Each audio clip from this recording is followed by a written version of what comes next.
Gazikirina Hizba Demokrat a Kurdistana İranê di rojeva karê Perlemana Ewropayê de ye. Perlemana Ewropayê di niha de mijûlî nirxandina bernameyekê ye ku hin kesayetiyên opozisyona Îranê gazî bike ku di nava nûnerên vê parlemanê de axivînên swê pêşkêş bikin. Ev pengav dikare nîşaneya zêdebûn a balkêşanên û giringîdana vêsaziya Ewropayê bi pêşhat û guherînên siyasî yên Îranê be.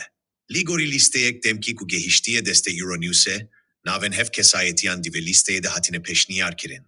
Di nav van de Reza Pehlevî, Şîrin Ebadî û hervîsa serokên partî û tevgerên opozisyonên dijberî Komara İslamî, vekî çipheya hefte aban, Hizba Demokrat a Kurdistana Îranê û Partiya Tude a Îranê hene.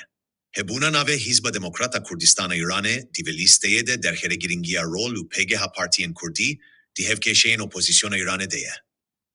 Hervîsa di vê kombûnê de kursiyek sembolîk û vala jî de hebe da ku nûnertiya rêberên ku nîkarin beşdarî çîvîne bîbin û birîyare ku heta roja çarşemî lîsteya kesên ku dibên gazîkirin de belav bîbe.